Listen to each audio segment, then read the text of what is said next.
Hello, everybody. Welcome to the TriStar Gym channel. Please give me a thumbs up if you hear me loud and clear. As always, give me that thumbs up and then let's get ready. Today, we're talking about Kamaru Usman versus Gilbert Burns. Give me that thumbs up. Let me know that you guys hear me perfectly good. Ryan Haas, thank you very much. Coach, love from Morocco. That's Siham. Siham, I was just in Morocco. Love right back. Thank you. I love Morocco. I'm a Moroccan forever now. I absolutely love Morocco. Thank you for those thumbs up. Thank you for everybody who's letting me know the sound is great. Okay, fantastic. Okay, guys, Kamaru Usman versus Gilbert Burns. What a fight. What an incredible fight. You can't ask for more, okay? Both men did incredibly well in that fight. Big congratulations to those two guys for fighting an incredible fight. What happened in round number 1? Gilbert Burns did something we didn't see done before. We've never seen done before. He hurt Kamaru Usman 3 times in round 1, and he had me believing he could finish him in 1 round. Would have been arguably one of the greatest wins in UFC history. It would have been arguably one of the greatest wins in UFC history. Now, Kamaru has lost rounds in his career, but very few. I would say he's only ever lost rounds to Colby Covington, and he got choked out in his career very, very early on. Other than that, he's won every single fight, every single round. You take away his one mishap when he was, very green still, and coming up in MMA, he got choked.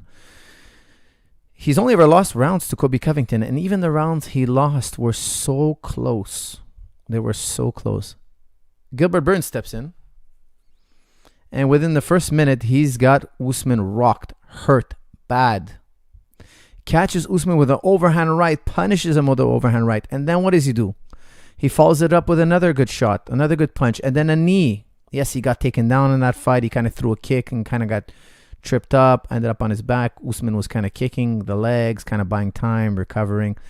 But Burns won round 1. There was no argument. I didn't look at the scorecards. I'm always scared to look at the scorecards, but there's no doubt that Usman lost round 1. Gilbert Burns had a great round 1. A phenomenal round 1. It couldn't have gone better. Other than getting a finish, that was as good as they get. Okay, beautiful. Second round. Usman shows why he's a champion. He had no doubt. You could tell the way he was sitting down, the way he got up, the way he started fighting. He had no doubt he's going to win that fight. Round 2 starts. It's not going well for him.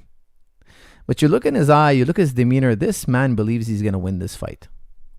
And I love what Trevor said to him. Trevor Whitman says, look, you're a world champion because of your jab. You're a world champion because of your jab. That's what Trevor Whitman tells him when he's on the stool. Now, in round 1, that's what got him in trouble. He threw a jab, got hit with overhand right. But Trevor Whitman was correct. Trevor Whitman was correct. Look, you made a mistake. You paid for it. Go back to your jab and do it right. Get it right, and you'll win this fight. What does Usman do? He puts on a jabbing clinic, and he also ends up knocking Burns down with a jab. And then he switches southpaw and hurts him again with a jab. Just an incredible. He's able to jab from righty, orthodox position, and he has an incredible jab from the southpaw position. Round 2 comes about, and he really hurts Burns. At the end of the day, in that round, he hurt Burns bad. You could tell Burns' orbital bone was swelling. He'd been hit hard. It came down to the striking. Usman adjusted, put the jab on Burns. He withstood all the kicks. He withstood everything that Burns tried to do. He started countering Burns' kicks, caught him with a jab, caught Burns kicking, jabbed him, knocked him down with a jab, and we all saw the finish. The finish was, it was strong. It was a very strong finish. I'm happy the referee stepped in. I don't think anybody argued that it was an early stoppage. I didn't hear one human being say they thought it was early. It was an excellent stoppage, and we got to keep Gilbert Burns healthy. And we got to make sure that he can fight another day. He's a great fighter. No need for him to get hit anymore. The referee did the right thing, stopped the fight. Now, with all this said, what did we learn about Usman and Gilbert? We learned that Kamaru Usman now can finish.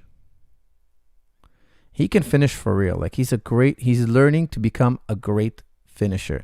He finished Colby Covington in style. Okay, we all saw that fight. That is arguably one of the best fights in UFC history. No doubt. One of my favorite fights. If you ask me to list my top 10 favorite fights, that fight is going to be in there. I promise you that fight would be in there. It had an incredible seesaw back and forth battle. And at the end, Kamaru Usman had banked in the body shots on Colby Covington to lay the foundation for him to land that straight right that he did at the end. The time was ticking. And he did it. He was able to finish before the end of the last bell.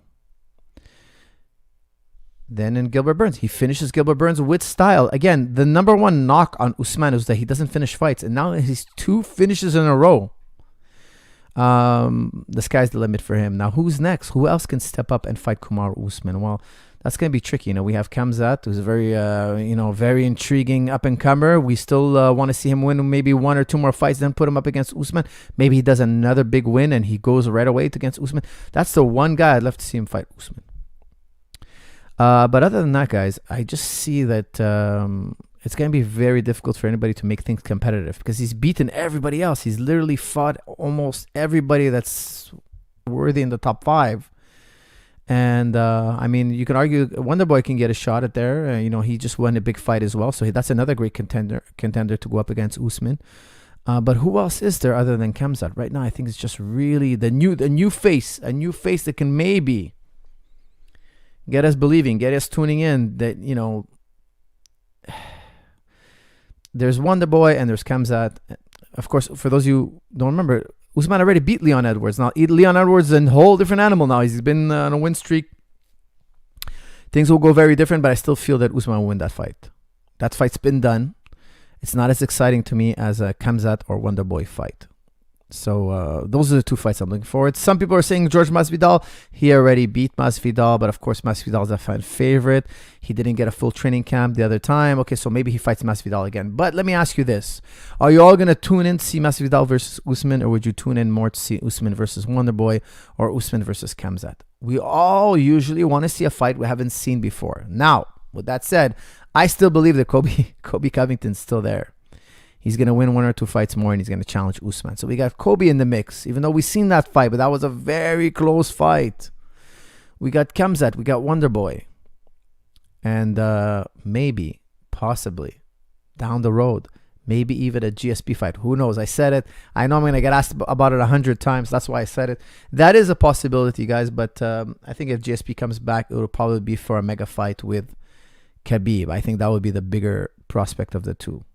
I don't think George St. Pierre wants to be welterweight champion anymore. Meaning, like, he doesn't want to, defend the title, hold the title, defend the title, and then go on another run. I don't think that's in the cards for him now. He's knocking on 40, guys. I think he'll come back for one mega fight, something crazy big, something crazy exciting, but not to be a champion who has to fight every 3 months. No, I don't think he's going to do that again. Okay, I think it's just past his days. He's living a new kind of lifestyle now. He has, he's got his life going now. He's not going to stop everything and start becoming, he's not going to live that military lifestyle he used to live for 15 years. Okay, I don't think he's going back there. So I'm just being honest with you guys. I think he'll come back for 1 or 2 mega fights, but that's it. It ain't going to be a career, another 3-4 years of GSP fights. I doubt it. I will highly doubt that. Okay, guys, with that said, let me hear your comments and questions on the fight. Let's do the fight first. It was a phenomenal performance. Incredible. Gilbert Burns looked amazing round 1. Usman makes adjustments, comes back and shows us he's arguably the best jab in MMA today. Arguably, he has the best jab in MMA today. But I'm opening up to comments and questions now. Okay. Did you think Burns got overexcited, chasing the finish after the knockdown in round 1? That's from Yao Ming. You know what? I don't think he got overly excited. He did the same thing he did with Woodley. He hurt Woodley with the same thing, overhand right, uppercut, beautiful combination. He took Woodley down immediately and he kept the pressure on him. I think he tried to do the same with Usman, but Usman is just a different human being. He has that belief, that deep belief in himself. He didn't flinch even after he got hit with that right hand in the beginning. He got hit again soon after. Then he got kneed. He was just looking for a way to win. He wasn't trying to survive. Usman was not thinking survival. Usman was not thinking, I'll come back another day. No, Usman was thinking, look, I got this guy. I'm going to beat this guy. I know I can beat this guy. I'm making a few adjustments and I'm going to beat him. It's just a deep down seated belief. When Burns was getting hurt, I would like to have seen the same attitude come from him. Because then what happened is Burns threw a kick in round 2. He got jabbed, he got hurt, he got countered, and he did the same thing in round 3. So I felt that even though the fight was finished in round 3, I felt he lost the fight in round 2. Not the round. And he did lose round 2. He did lose round 2. Round 2 was lost. However, the fight was also lost in round 2. I felt that he kind of said, hey, I have nothing else. I have no other options now. If I can't hit him, I can't outbox him. I can't get around his jab. I can't take him down. Gilbert Burns shot twice. Once or twice. At least once. Okay, I remember one significant shot where Usman underhooked him and sprawled him out. But I would like to see that same kind of composure. No. You got away with a few jabs, but it ain't going to happen again. I felt that Gilbert just didn't have a response to the jab. He kind of seemed like he wasn't seeing those jabs coming down the line. Because when he threw that kick and he got hit with the jab, I felt like he just didn't see it. But it wasn't the first jab. It was the third or fourth jab that really hurt him bad. So he had 2-3 warning shots to kind of adjust. And I felt there wasn't an adjustment. Burns looked a bit confused in disbelief. That's from Pero Peric. I think, when you get hit hard, especially if you get injured in the orbital, especially if it's the first time, it's normal to lose your composure. It takes a lot of experience to withstand that. That's why I'm always telling you guys, look at Nate Diaz. He's very special in his sense of composure. Nate Diaz, in my opinion, is the most composed fighter in UFC. Look what McGregor did to him in round 1 of their first fight. He stayed cool. He stayed calm. He came back to win that fight. An incredible display of composure. This is something very unique in a fighter. I remember his Masvidal fight. When they stopped the fight, he's like, hey, what are you guys doing? I'm just getting going. Like, I didn't even start fighting yet. I'm just getting going. This is like worthy of stoppage for you. I'm just warming up. It's incredible the way his how cool he stays. Because, let's be honest, Masvidal was putting it on him. But, I've watched every Nate Diaz fight. I can tell you, he was just waiting to get going. It's incredible to watch Nate Diaz fight. How cool he is, how fearless he is, how he shows no emotion. He's getting hit, he's getting cracked, he's getting hit hard in the body. He's just kind of moving and blocking and twisting and turning in the wind, and he's getting the engines ready. It's incredible. I just felt that we're lacking that from Gilbert. Now, Gilbert has incredible ability. I think he can become world champion. I think he can rally back from this and come back and become world champion at welterweight. He has the brains, he has the athleticism, he has the experience. This was just one bad night out. But I think if we sit back and say, what would it take for him to be world champion? He'd need some more composure. Some of that Nate Diaz composure, I think, would work well for him. Wonder Boy's chances versus Usman. That's from Moritz Zeifter. Listen, it's a tough fight for Wonder Boy. Why? Because Usman's takedowns seem undeniable. He didn't try to take Gilbert Burns down. But I think if he wanted to, he could. I don't think it would be a good idea because Gilbert's a much better jiu-jitsu practitioner. In my opinion, his jiu-jitsu is too strong. But I don't think it would be the case necessarily with Wonder Boy. Wonder Boy is the best striker. But Usman's striking is so difficult, so strong. He's such a reach. And he's so difficult to stop with his takedowns. It would make for a very, very difficult fight. So we saw Steven fight Woodley. He need to make some serious adjustments. If he can make adjustments that would make him win a fight against Woodley. If he had those adjustments that would make him beat a Woodley, he'd have to heighten them even still to beat a Usman. Because Usman's striking is going to be more pronounced and his takedown attacks are going to be far more ferocious, far more aggressive. And I don't think there's anybody who stopped Usman's takedown. Now, Usman didn't shoot in the Kobe fight, so we don't know if he could take Kobe down. He didn't shoot once. And in the Burns fight, he didn't shoot. But that's the only reason he didn't get a takedown, it seems, to me, is because he didn't shoot. He didn't want to take the fight to the ground. Now, I think if he shot on Kobe, I think Kobe could have stopped the takedown or maybe not. I think he didn't shoot because it could have cost a pretty penny. Could have cost a lot of energy. Why shoot when you can have a shootout here? I think they both wanted to have a shootout. I think they both put all their eggs in one basket saying, look, I'm going to win the striking. Okay, I didn't know Usman had that kind of power. That's from Wands. Wands, look, one of the biggest knocks on him is that he's not super powerful. I remember that was what Kobe was saying to him. He's like, you never knocked anybody out. You never hurt nobody. And at that point, I think he had like one TKO. But look, at the end of the day, Usman has been getting better. That's the truth. His striking is getting better. His ring, octagon awareness, whatever you want to call it, his composure. The man has the razor's edge right now. He's got that sharpness. He's got that momentum behind him. He's got that composure, that confidence that he's the best welterweight in the world and he could beat anybody. He has that confidence. And now maybe that confidence and, polishing up his techniques is making him believe that I know how to get a knockout. And he's just being more aggressive with his striking. He's being more, he's following through more on his strikes. And look, when you knock a man down with a jab, that says something. Okay? You're a very powerful guy. You have a lot of power in your body. When you can knock a man down, you can hurt a man with a jab and knock him down and beat a number one contender with a jab. It's something extremely special. What are your tips on improving your chin, or do you think it's all down to genetics? Okay, well, I'm still talking about the fight here. Okay, why did Usman get hit by Burns and Burns hits hard? He was able to take it, and vice versa. When Burns got hit, he wasn't able to take it as much. There's a lot of controversy on this. Okay, guys, I can't tell you that I know. Okay, I haven't done any tests in a lab. I haven't done a controlled testing. I haven't done an experiment on it or anything like that. But I could tell you that I think it's part physical and part mental. I think it's part mental, it is. I think it's part physical. I'll tell you why I think it's part mental. Sometimes I work with a guy and during a fight, they'll tell me, oh yeah, I remember getting hit really hard in round 2. And this happened to me also when I was an amateur fighter. Then we'll go watch round 2 and that shot he thought it was really, really hard was like just a little tap. It was like a nothing. It was a grace shot. But he registered it as very dangerous, and that's why I shot. And that's why I started, changing the game plan. And some guys will be like, they'll get hit 5 times really hard, and then after the fight, they're like, oh, that was nothing. I didn't feel anything. But then you rewatch the fight, and you see, well, he was hurt, and what? It's also how you interpret it. Now, don't get me wrong. If you get hit and you break your jaw, it's going to hurt. Okay? But your mind influences it immensely as well. Great example of that. Colby Covington in round 3 with Usman gets hurt, gets his jaw broken.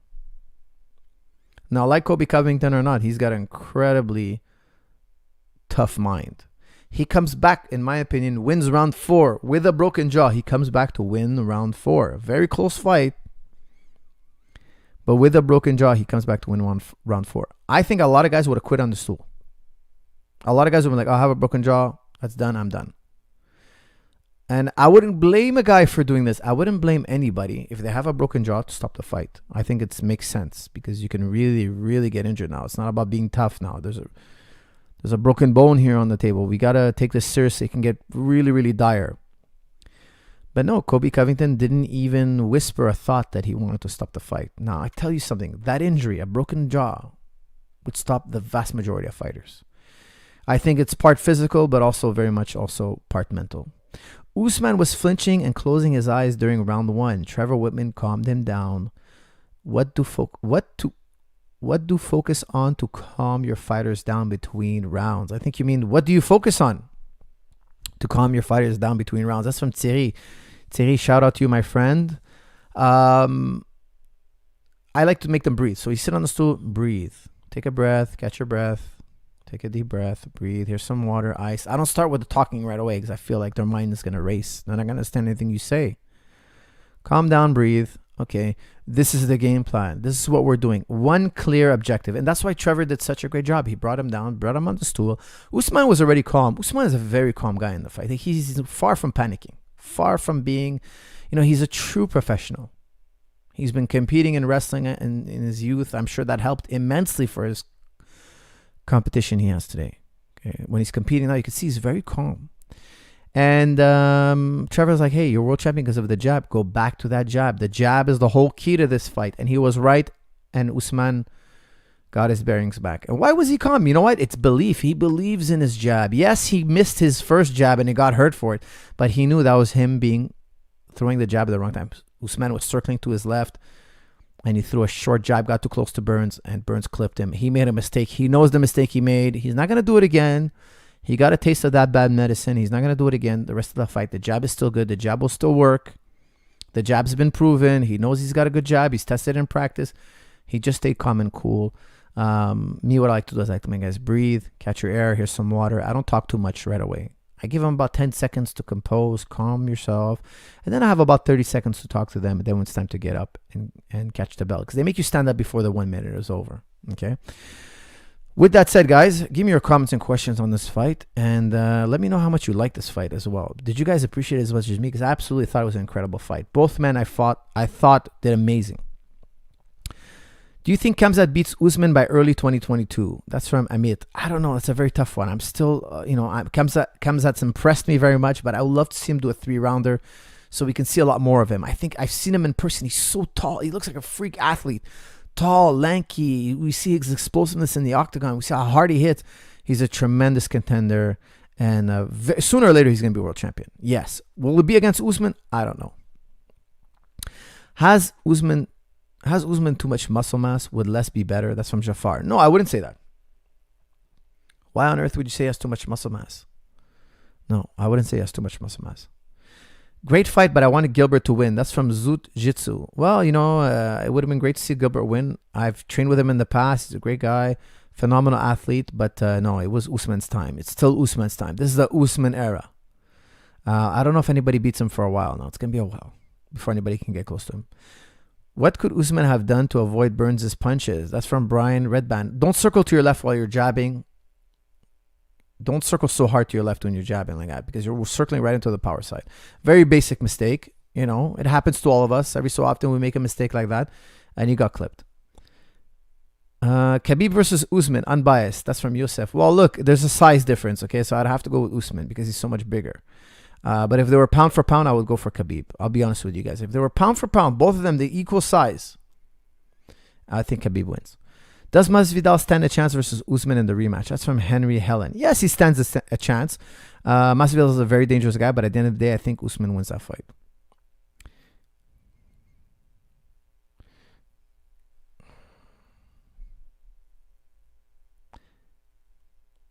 Why are people sleeping on Leon? That's from Jeffrey. Jeffrey, I don't think anybody's sleeping on Leon Edwards. Leon Edwards is one of the best in the division. However, he's lost to Usman before. What makes you think he could beat Usman today? It's it's tough to say. I think Leon Edwards is getting better. I just don't think he's at the level of Usman. Guys, quick shout out to sponsors TimTam.tech. Make sure to pick up a Pro Massager or all new massager. We have also the Pocket Pro, the mini massager. Make sure to pick up the TimTam.tech, the world's most powerful handheld massager, the one all athletes, all of us use. JujiClub.com, guys, check out my latest instructional on Guard Pass Prevention 2. Volume 2 is finally out. Use promo code GUARD5. Okay, so check out JujiClub.com as well. My newest instructional is out and live already. Use promo code GUARD5. It's right out there on your screen. Could GSP beat Usman? That's from Dross In. Yes, I would say yes, he could beat him. Tough fight, of course. Usman's a real contender, but I think George has the tools. Andrew Smart, thank you for that donation. So, very nice of you. Thank you. He doesn't look overly muscular. Do you know what overly muscular is? Go Googled. Oh God, never mind. Sorry about that, guys. I should have read it first.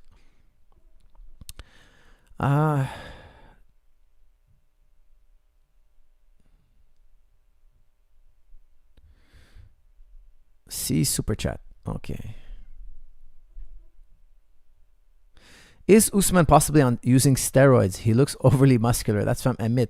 Amit, I wouldn't say he's on steroids. I'm sure he's thoroughly tested by USADA. I don't think he's on steroids. I think that's just a lifetime of training. It's just a lifetime of training, wrestling training, being in training camp.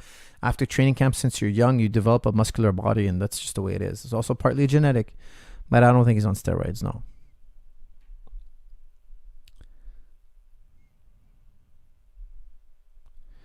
Okay, we have another super chat.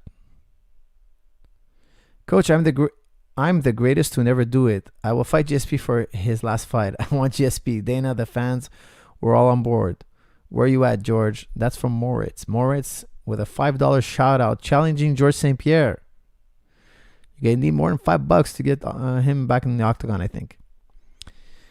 Khabib versus Kobe. Prediction. RDA took Kobe down 3 times. That's from Uzair. Kobe versus Khabib. That's a tough call. I think I would go with Khabib, but if it was pound for pound, I would definitely go with Khabib. Okay, but because Kobe's a little bit bigger, I think it'll be a closer fight, but I would still pick Khabib in that fight. Still, yes, I would pick Khabib. What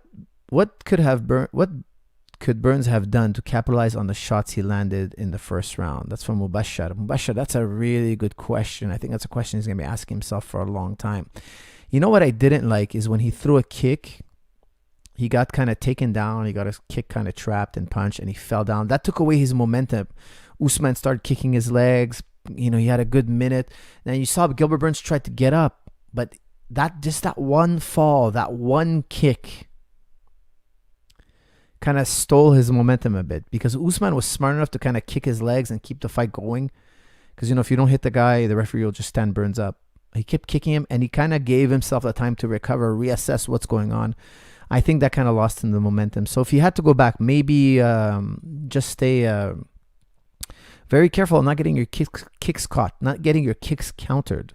I thought that's what really hurt Burns in the fight. Okay, we got a bunch of super chats now. This is from Sato. What wrestling techniques or principles are most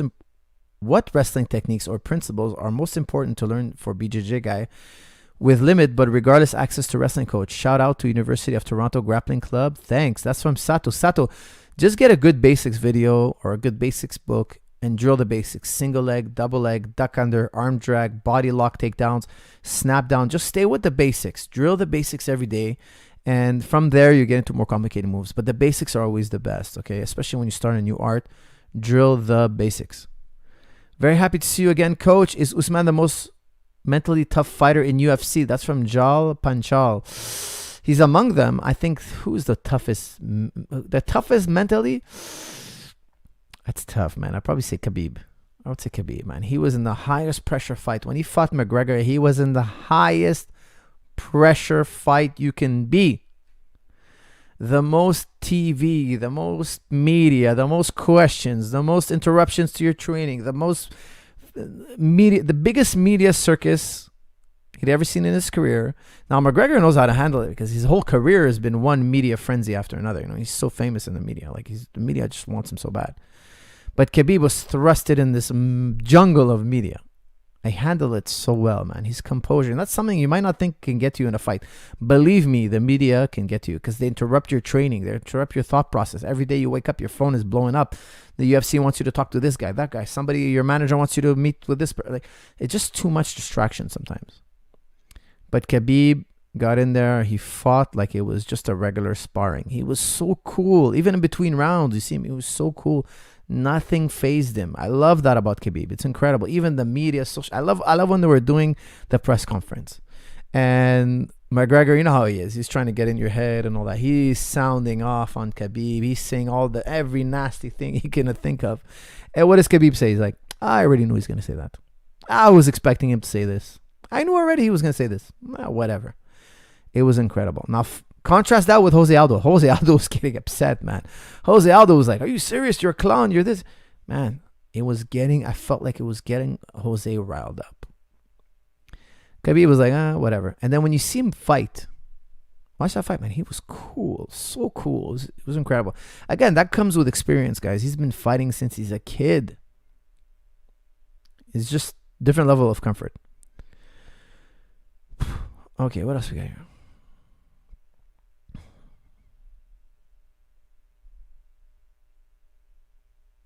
Do you think Kobe has a huge advantage versus Masvidal with his wrestling? That's from Yama.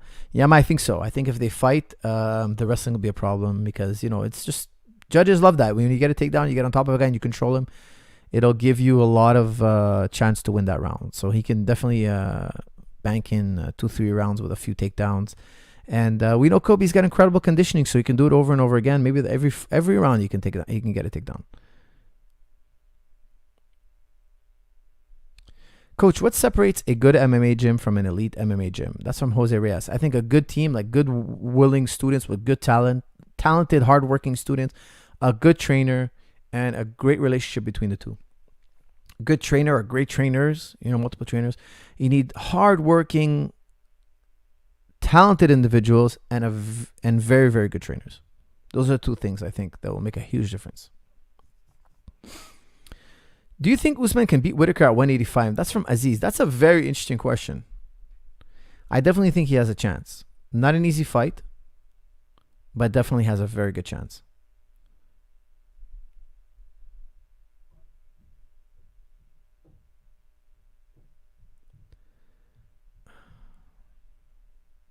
Coach, what are you doing in the quarantine? That's from Gaming with Barry. Oh, I'm suffering like everybody else. You know, they got me locked out of my gym. Every time I try to go to the gym, they call the police on me. It's just a disaster here. And I think Quebec is like really overdoing it. It's just horrible.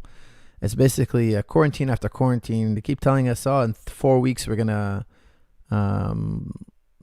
lift the quarantine. Then they just push it back. They dangle the carrot out in front of us, and then they keep pulling it back. It's been a year now they're playing this game with us. It's just a horrific time for training. Coach, do you think Islam can take Khabib's place? That's from Syed. Yes, Islam Makhachev, in my opinion, he's a lot better than people know. He hasn't had that breakout fight where every fan knows who he is. You know, the hardcore fans, we know who he is. We know how good he is. It's just he hasn't had that super media fight, you know, which I think he'll have eventually. And that can skyrocket his career and get him to a title shot, which in my opinion he already deserves. Mazen, a new member. Welcome, Mazen. Thank you. Thank you for being a member.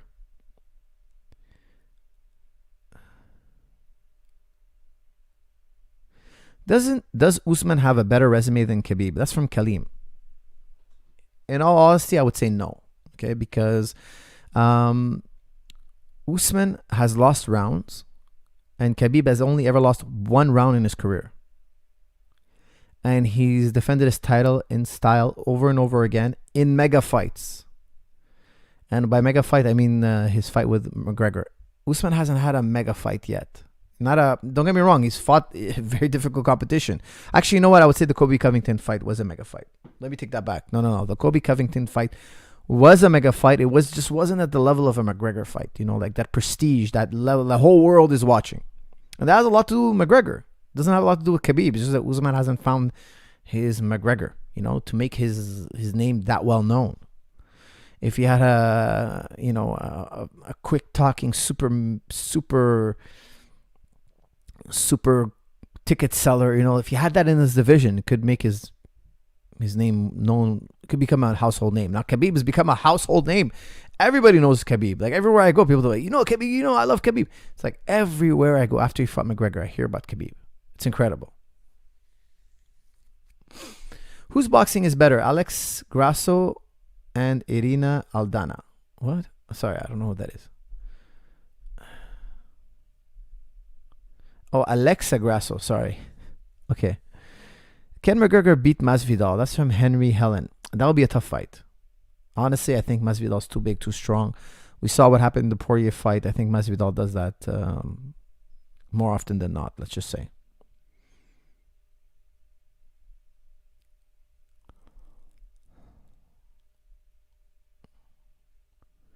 Coach, what do you think about the karate combat promotion? Will it do for karate what UFC did for jiu-jitsu, improve karate or prove the best of karate is already in MMA?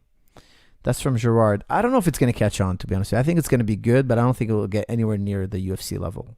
I just don't think it's there. Like, I've watched it. It's cool.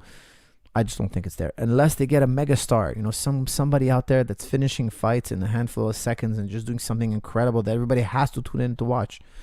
But I find that very unlikely. Not impossible, but very unlikely. Muhammad Wada, new member. Thank you. Welcome. Coach, I'm 18, pretty good at grappling, and I joined the DDS in Puerto Rico. Please talk about things to do to that Denahar looks for a while picking students. That's from Little Rock. Little Rock is training with my trainer in Puerto Rico. Puerto Rico, for those who don't know, John Denahar, the Death Squad. The Denahar Death Squad has now moved to Puerto Rico. And Little Rock is now training with John.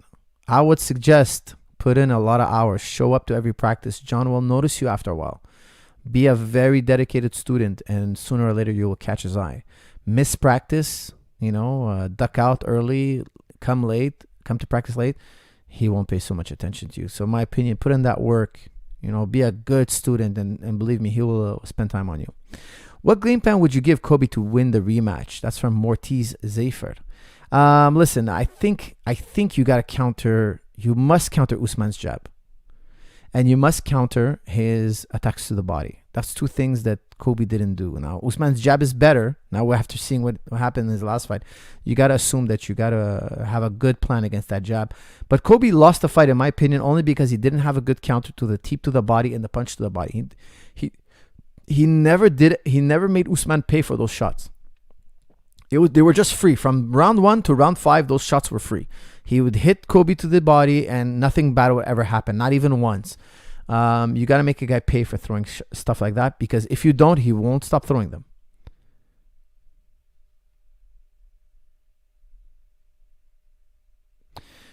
Have you ever had a deviated septum? That's from Shyam. Deviated septum. No, I've fortunately never had a deviated septum. But I know guys who've had and popped their nose in sparring and it went back to normal. Believe it or not, I know guys who've done that. So I know guys who had a good nose, got a deviated septum because getting punched. And I know guys who had a deviated septum, got punched and went back straight again. Go figure. That's what they tell me. I don't know what to do with that, but that's what they tell me. That's what the guys tell me. Oh, I used to have a deviated septum. Now my nose is better after sparring. I got my nose popped. Okay, let's see what else we got here. What helped you master jiu-jitsu and not only be proficient at it, but also be able to explain it simply? That's from Thierry Saint-Pierre. Thierry, I'll tell you, I think about jiu-jitsu all the time. I think about martial arts all the time. I think about wrestling, boxing all the time, all day long. So after you think about something so much, you spend so much time teaching it. Think about how many classes I've given. I'm giving classes twice a day. After a while, you're explaining the same thing over and over again. You're like, you know what? I know how to explain this to you. Because sometimes you have a really good fighter and you ask him, hey, can you show this guy something? And his explanation is so bad. I see this all the time. Just because the guy's a really good fighter or a good jiu-jitsu guy doesn't mean he can explain it. A lot of things he doesn't even know how he does it. He's been doing it for so long. He just doesn't even know what makes the move work. But let's say you've taught 1,000 people and you think you know what makes a move work and you show it 1,000 times and you're like, hey, it worked for 85% of the people, but this group, this 25%, they couldn't get it done. And then you're like, what's the difference? And then you realize that this group was just not doing the exact same way. There was this little thing, one little piece that was missing that made the difference between these two groups. And once you figure that out, you're like, wait a second, I understand now how this move works. I used to think I knew how it works. Now I've discovered how it really works. What's the heart of the move? What makes the move really tick? And I think by teaching and teaching and teaching and teaching different people who try it and get different results, you start to think, why are they getting different results? And just by thinking about it and experimenting with little different variations, you realize, hey, this is the heart of the matter. This is what makes the move work.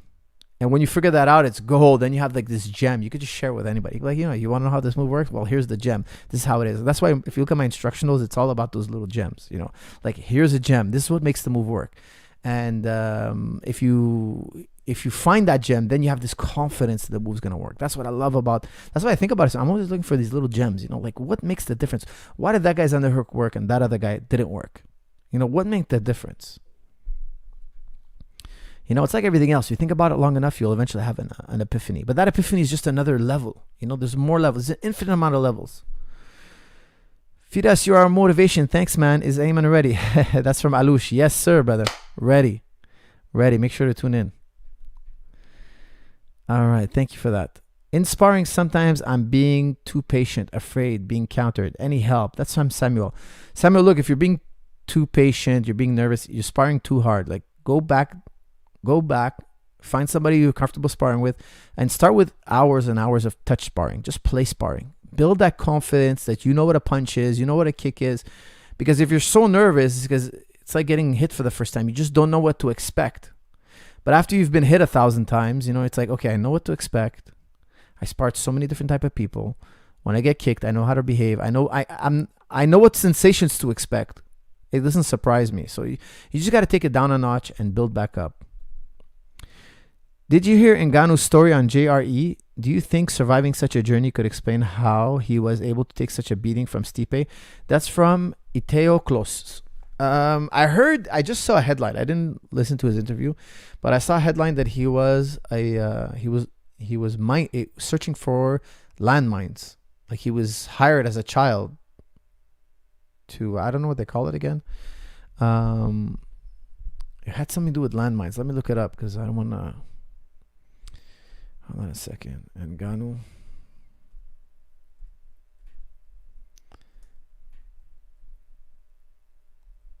Was it landmines? Let's see what it is. Hold on. Give me 1 second, guys.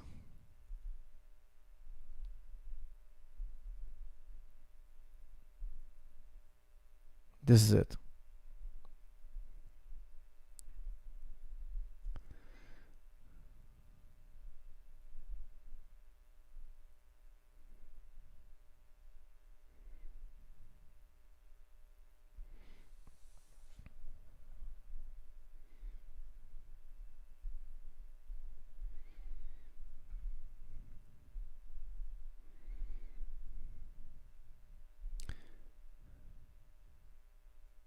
Okay, no, it wasn't landmines, sand mines. I don't know what that is actually.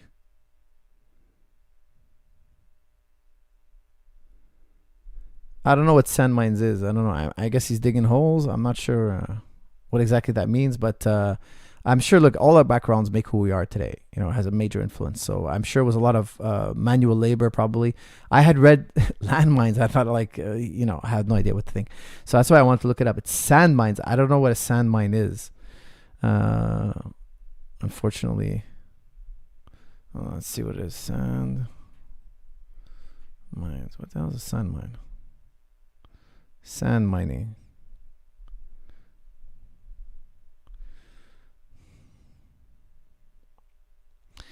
Sand mining is an extraction of sand mainly through an open pit.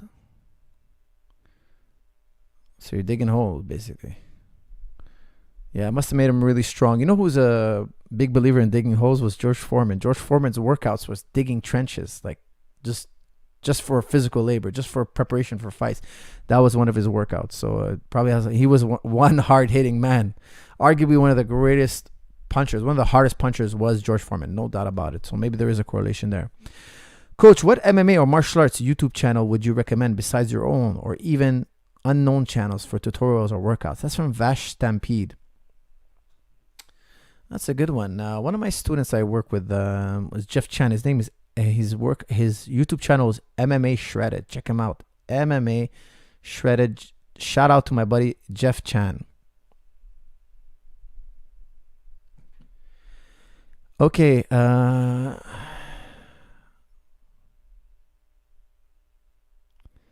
How to quit YouTube addiction. Good one. I have the same problem. Hey, Coach, any tips on getting over shyness? Also, have you been emotionally stable or is it something you can develop? Have you always been emotionally stable or is it something you can develop? That's from Matt Checks. Are we done with the fights already? We're on to the Ask Me Anything. Hold on. How's it been? 43 minutes in. Okay, I guess we are. We did plenty of fighting. Okay, so how to stay emotionally stable? Well, listen. I believe, I have this really deep-seated belief that if you're not rational, if you're not a rational human being, you're very likely to suffer in your life. I think that reason stops people from being miserable or suffering. So my whole life is based on reason. Now, I don't think you should become I don't think you should become too robotic. I think you go too far. Okay? Because human beings are not, they're not computers. But you should be very rational and should have respect for reason. You should, but all the while knowing that your reason is not perfect. Okay? There are no perfect logicians. There is nobody in history that was a perfect logician. All the greatest thinkers in history all made errors. If we cross-examine their work long enough, we find contradictions and errors that even them will admit, or sometimes they passed away and we figure it out later that, look, he made a clear error here.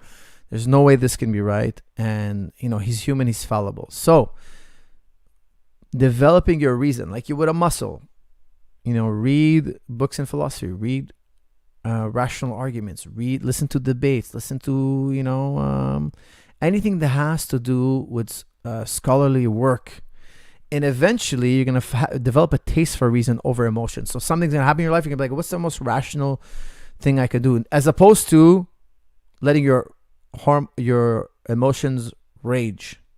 So I think this is something that you have to develop very young. So I'll give you for instance, okay? My kids, when they were young, They're still young. Till the age of 2 years old, I would never say the word no to them. I would never punish them.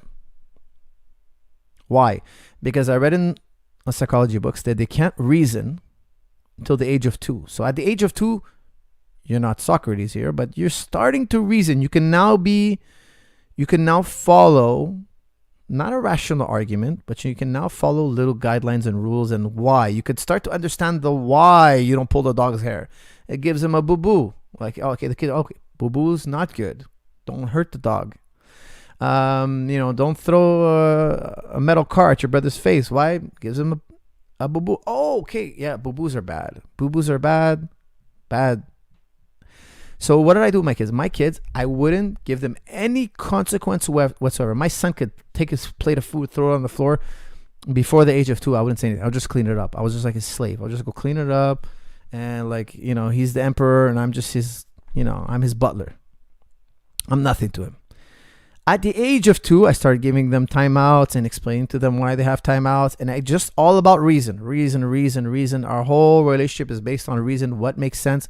Why you're getting this reward, why you're not getting your reward, why you have access to Wi-Fi, why don't you have access to Wi-Fi, which, by the way, I just recently discovered is the greatest threat you can give to your kids is, oh yeah, no Wi-Fi tomorrow. Boom. All of a sudden, they're like super rational. Okay, Dad, no, don't take away the Wi-Fi. Generation Z, I just figured out recently that they cannot live without Wi-Fi. If you take away Wi-Fi for half an hour, it's a very powerful threat. Like it's a very strong deterrent to bad behavior. Oh, you don't wanna listen in class? You're making trouble? No internet this weekend. That's just like unimaginable to them to spend a weekend without internet. So what are they gonna do? They're gonna behave. Okay, now a whole weekend without internet would be too cruel to them. It'd be way too cruel for this generation. It would be like severing one of their limbs. But you know what I mean. Start with an hour 30, maybe start with 30 minutes, depending on what they did. But my kids, it's all reason. If they get punished or rewarded, they know there's a reason why. If you punish them before the age of 2, for me, you're just inducing pain. Father equals pain. Mother equals pain. This equals pain. They can't reason. They can't link. And reason is such a important element in a group. Like, in a group, whenever there's an interaction within the group has to know that interaction, the leader, or the people making up the group, they did it because it was the most rational course.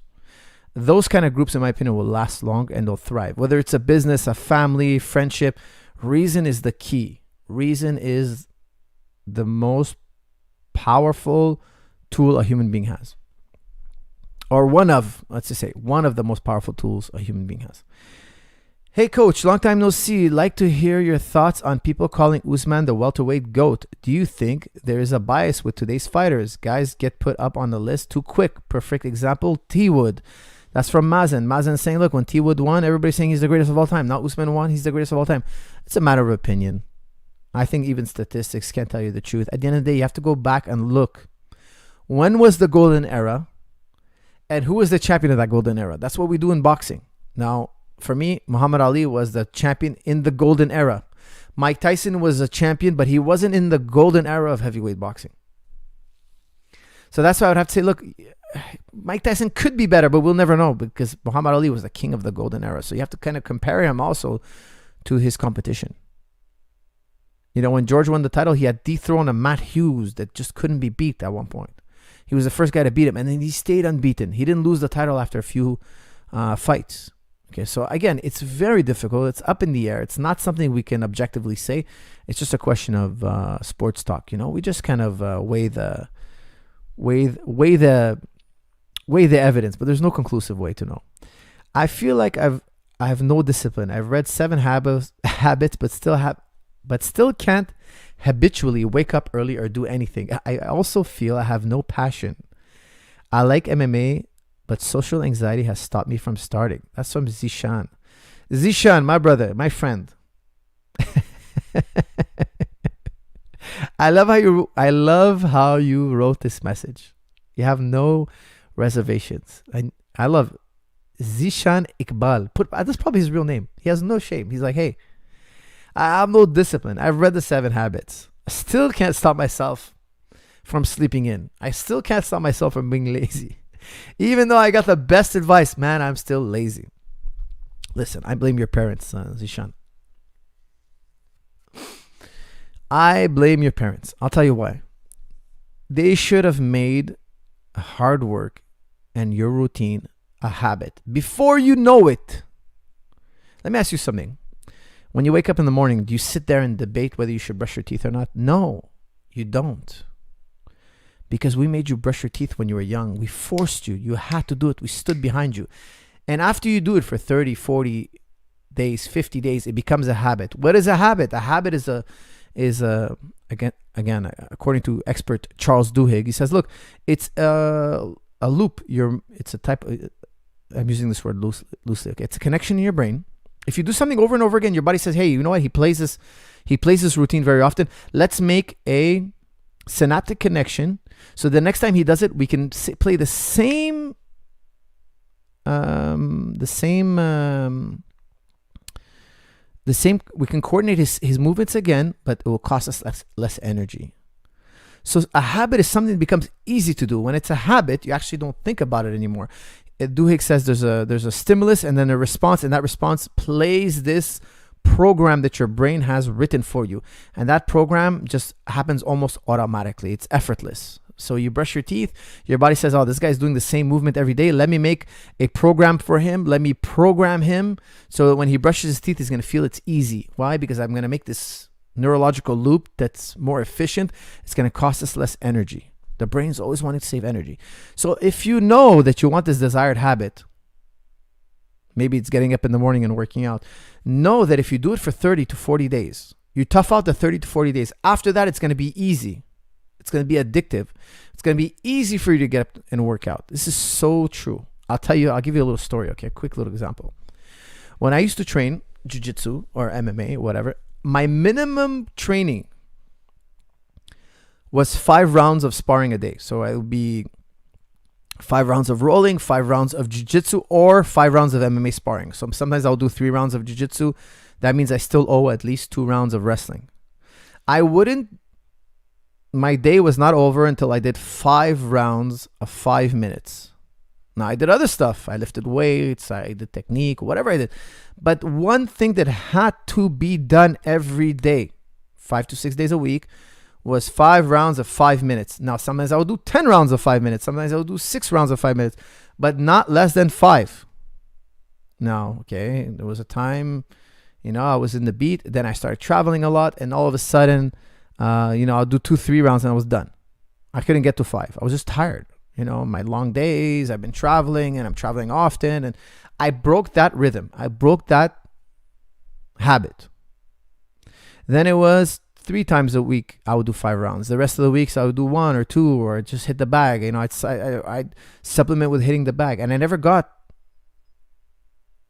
the ease of what it used to be easier to do 5 rounds of 5 minutes than to do 3 rounds of bag. It was just easier back then. Why? Because I was in the habit. I was in a great habit. And now recently I've started that 5 round again. I did like 7 rounds the other day or 6 rounds, and I was feeling amazing. Why? I built that habit back up. And that 5 rounds cost me less energy. Today I'm back to doing these 5 rounds. It cost me less energy than the 3 rounds I was doing, let's say 6 months ago when I fell off. I broke my habit for too long. I was traveling. Then when I tried to come back to do 5 rounds, I hadn't done it in, let's say, 6 weeks or so. It was hard, man. Doing 5 rounds is hard now. I can't get back there. Slowly had to rebuild. But now I'm back in that beat. It's easy for me to do 5 rounds. I enjoy it. It's easy, but it's just that habit. You got to know that you got to bite the bullet a little bit to build that habit. Once that habit is built, it's just as easy. That sometimes people say they fake the moon landing. Guys, let me tell you something. Okay, this is another Stephen R. Covey quote. He wrote another really good called I'm forgetting the name of it now. He wrote a really good book after 7 Habits. Is it Primary Greatness? I believe it's primary. Anyways, he's just saying, look, to fake it is harder than actually do it. So if you fake your PhD, if you go around trying to convince people that you're a PhD and you're not, it's easier to go out there and get your PhD than to live the lie that you're a PhD, to pretend you have a black belt and convince your students why you're not rolling and why you're not that good and why you're not this. And to put on that song and dance, it would have been easier. Just go get your black belt. To fake the moon landing would have been harder than just to go to the moon. Faking the moon landing. Think about all the people you'd have to buy off. All the whistleblowers. Everybody you'd have to monitor so they don't pass on a message that the moon landing is fake. Or somebody who snapped a picture during the fake moon landing setup, you know, like the stage or whatnot. All of that worrying you would have to do. All that policing. All that planning. You just go to the moon. Just go to the moon. You know, it's harder to fake greatness. Yeah, the book's called Primary Greatness. It's harder to fake greatness than to achieve greatness. It's harder to be lazy, my dear friend Zishan. It's harder to live your life being lazy than to live your life being dedicated, focused, and hardworking. The consequences of being lazy, the ill feelings you have to deal with, the cloud, the dark cloud over your head, that's more pain and suffering than getting up and achieving your goals. I'm telling you, this is so true. It is more pain and suffering to cut corners. In the end, in the long run, it adds up to more pain and suffering. It's easier to achieve your goal than to cut corners. If we all knew that at a young age, none of us would cut corners. So, with that said, Zishan, if I was your father, oh my God, man, you'd be on a program. Look, I'll tell you something. How did I start? My kids train almost every single day. How did I do it? Well, they would train. I would give them a treat. They train. I give them a treat. Then they wanted to train. Why? They want that treat. You know, whatever it is, cupcakes, whatever it is. I bribe them with everything under the sun. After a while, okay, guys, we're gonna train. No cupcake, no treat, no. Where's the treat? I'll give it to you next time. No treat today. Today was just training. Why? I built that habit. For them, training 1 hour now is a habitual. At first, I greased the wheels with sweets and cupcakes and, you know, McDonald's strips or what. I sweetened the deal. But after a while, I know that 30, 40 days. And for them, it was a few years, maybe 2-3 years of greasing the wheels. After that, it's time to work out. It's just, okay, we've done this so often. We don't even know why we're doing it. It's just this ritual that we do. And it's just part of our lives. And the mechanism is so incredibly ingrained in our mind. That's the power of habit, my friend. Any habit you want to build, you got to bite the bullet a little bit until you get to that point where it's just easy to do. Okay, we got a super chat here. Have you heard of Prit Mickelson? His defensive jiu-jitsu concepts and philosophies have totally revolutionized our gym. His site is defensivebjj.com. That's from Tom Green. Tom Green, I have heard of Prit Mickelson. I've seen his footage. I have some thoughts on this style. Okay, now listen. Now, all due respect to Mr. Mickelson, I think he has a great wealth of knowledge to teach. And I think we should all learn from him. But I've seen his style, and it's highly defensive. And I've seen him narrate a video online where one of his followers is playing this very defensive game, and he doesn't get subbed, but he ends up losing the match. And that's my whole point. I do a lot of defensive work. Don't get me wrong. I do a lot of escapes, positional escapes. I do all of it, craziness.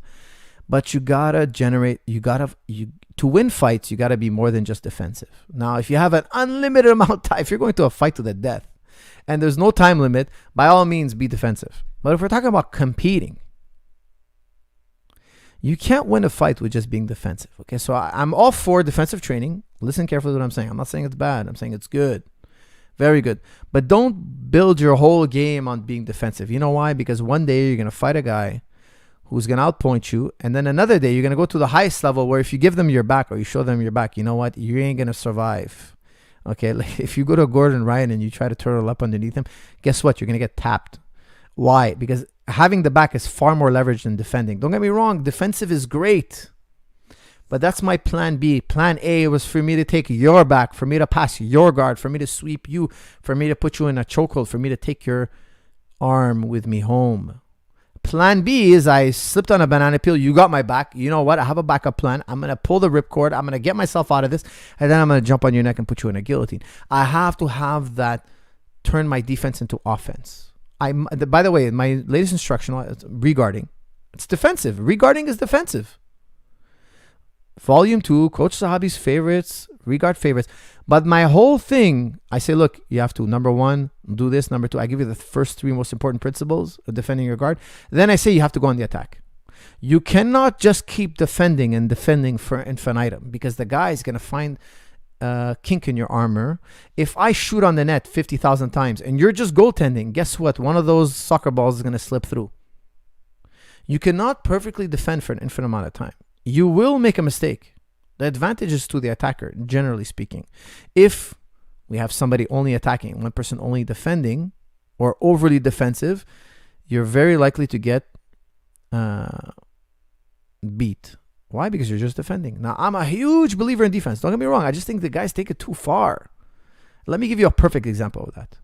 Please allow me to give you a really good example. Teles, the turtle guy. This one guy in jiu-jitsu, he's all about turtling up. He's such a great turtle guy. Amazing. He's actually, I think he's a legitimate world champion back in the day. Like, he won a world title. Then he fights Benson Anderson in, I think it was a Metamoris. Now, Benson is a great grappler, but he's an MMA grappler. Let's not forget that. He's spent time wrestling, kicking, punching, clinching. There's no way he should catch up to a guy who just does jiu-jitsu. In a jiu-jitsu fight, the MMA guy should lose against a jiu-jitsu guy. It should be. If he doesn't, something is wrong. Like something abnormal is happening. Either that MMA guy is the best talent ever. Okay, he's unique. Or his technique is just as good or better, and something is faulty about your technique. The jiu-jitsu guys. The jiu-jitsu guy is training wrong. Something is wrong. I can't have 1,000 more hours of training than you in a sport and lose to you. I can't have 10,000 more hours than you and lose to you. That doesn't make any sense. Especially in a controlled sport in grappling, where it's hard to win by, like, I understand in boxing. You can have a world-class boxer lose to an average boxer. If they fought 100 times, the boxer might get hit, because boxing is so dynamic, right? Things are happening faster than the eye can see. But it ain't the same in grappling, okay? Maybe once in a while, yes, you get a world-class black belt gets subbed by a blue belt with a guillotine, but he ain't going to take that black belt's back and choke him. Jiu-jitsu is more complicated than that. It's a slower process. So upset wins are less likely in jiu-jitsu than they are in striking arts, okay? Now, Benson Henderson goes after Teles, and he beats Teles. Why? Why did he beat Teles? Teles was turtling up, just defending, and never attacking Benson Henderson. Now, there are a lot of great world-class black belts that have beat Benson Henderson in jiu-jitsu, because Benson is very good jiu-jitsu and he can compete with the top jiu-jitsu guys in the world, but he's never going to win in Abu Dhabi. You know, he's going to lose in Abu Dhabi. He'll get to Abu Dhabi, but to his credit, he's a world-class MMA fighter. He'd beat any of those jiu-jitsu guys in MMA, but he won't beat them in their sport, where they're experts. You know, they spent more hours in this field than him. So it makes sense that he doesn't win. However, when a MMA fighter beats a jiu-jitsu guy, you got to ask yourself, why did he beat that jiu-jitsu guy? Because he's playing this overly defensive game. Now, if you have a gym that's more beginner, that defensive game is going to seem revolutionary to you, because you used to get tapped, you know, maybe 20 times a week, and now it's gone down to 5 times a week. Wow, there's a huge benefit there. And you're right. I think it is good. But in my opinion, if you make it the nucleus of your game, it's a mistake. That's just my opinion. Anthony Mouse, how to perfect refined striking technique without developing stiffness. I want to be fluid. What actionable, practical drills have helped your fighters? Anani, I don't know if you know this, but I made an instructional video on striking. Check out jiu-jitsuclub.com. It's also, actually, the title is Dynamic Striking and Effortless Movement. It's all about developing effortless movement. Listen, it's just drilling. I use a lot of shadow boxing and partner drills. It's just numbers, getting that fluidity. How does a dancer move beautifully? Well, they dance a lot. They rehearse the movements over and over again. You got to have the right movements, and then you got to have the patience to rehearse them over and over again. You'll develop that fluidity. Okay? So that fluidity is developed as the more times you do the movement, the more ways your nervous system will learn to do it more efficiently, and that's going to allow you to relax certain muscles and clench only the muscles that are needed to be clenched. Okay, guys, we are an hour deep in. I think we hit another great episode. I don't know about you guys. If you guys hit like, share, and if you hit like, share, and it'll be very appreciated if you guys like and share. I'll do one more with you guys, and we will end the day with that one. Okay, what else we got here?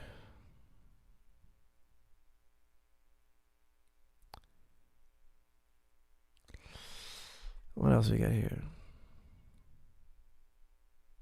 Can two untrained practitioners get better at BJJ by rolling with each other? That's from Efren. Absolutely. But you'll never go as far as if you join somebody who already knows the ropes, okay? Because you guys are going to end up probably squeezing heads more than anything else. You can be doing a lot of things wrong. Whereas you can completely get a paradigm shift by rolling with somebody who knows what they're doing. You're gonna learn so much by getting armbarred, swept. You're gonna start copying that guy. So you're gonna have a better model to follow. Okay, so I think it makes a huge difference to roll with somebody who knows what they're doing. Coach, Jazakallah for the advice on my social anxiety and starting MMA. Also, super chat for the top 3 books. I guess I missed your super chat. Top 3 books. Oh man, people always ask me for books. I have an Amazon link, which I did the whole thing where you go pick your favorite books and you make an Amazon link. I did it. It should be in the description. Please check it out. Muhammad Wada. What about John Jones? Was his dominance of the lightweight division during the golden era, or was it in the golden age of that era? That's a tough question. Was Chuck Liddell or John Jones in the golden era? Man, you're putting me at... You know what? John Jones had Cormier, and Chuck Liddell had Randy Couture. Now, I would say Chuck. I'll tell you why. Only because Chuck... Actually, it's hard to say because, you know, the whole thing about John Jones and his legacy is that the failed drug tests. And I hate bringing it up. I know it's not a fun topic, and I don't want to get into the whole circus about it. But those failed drug tests, man, for me, they put more than an asterisk next to your name. It just failed drug tests cannot be in a sport like ours. So for me, but then again, Chuck didn't have that USADA issue. So I don't know. Let's just say that's a really good question, Mohammed. Very good question. Jose Reyes, Coach, what's the difference in preparing for a pro MMA versus an amateur MMA fight? Look, pro MMA, you're gonna do the same things just at a higher level. The guys you're fighting most of them have been training since they could walk to fight you. So it's just more preparation, more sparring, more hours of training, more detailed work, more detailed, more precise work. It's just it's the same things. You would do the same things. You would do your conditioning, you would do your wrestling, you would do your striking, you would do your jiu-jitsu, but just do it at another level. And that would be the difference. Okay, guys, I had fun as always. Please like, share, and comment. I appreciate it greatly all the time. And I'll see you all in the next episode. Thank you.